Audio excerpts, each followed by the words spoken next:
In this week's Parsha, Ekev, I would like to address a phenomenon, a behavior pattern, an attitude that I think is very negative, very destructive, and so common, unfortunately. And that is, as we say in Yiddish, or the gar or the garnish, or in Hebrew, o hakol o klum, all or nothing.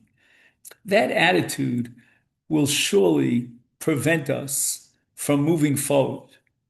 You have a person who says, you know what, I can't get involved in the shul because I can't give it my all. And if I have to be straight about it, if I can't give it my all, I won't get involved at all. You have a situation of a student who came a little shy of making dean's list. And then he says, you know what, I'm throwing in the towel. If I can't get it all, I don't want anything. People don't get involved in groups because if it won't go my way, then let it go the highway. And I know people who won't show up at a simcha, at a chasana or a bar mitzvah because, you know what, they're not sitting me up at the dais. It's got to be all or nothing. It's very common that a woman will not allow orchim to come into the house because the house is not exactly spick and span, or she hasn't made all the fancy dishes. She didn't get a chance to do that. It's got to be perfect. And this idea of striving for perfectionism, I think, holds us back.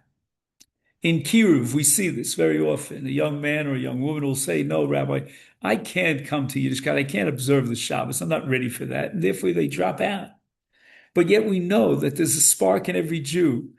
How often does it happen that a Jew comes for a Kaddish when he loses a close relative, and then slowly but surely he becomes familiar with the community, with the shul, and that spark just goes up a flame, and he comes back to his people.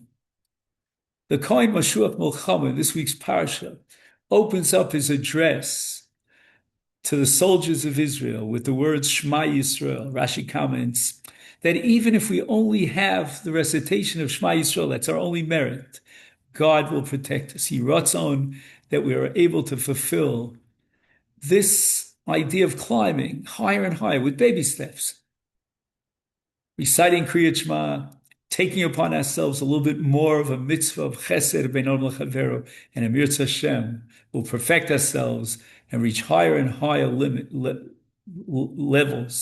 Ken Yiratzon. Wish you all Shabbat Shalom.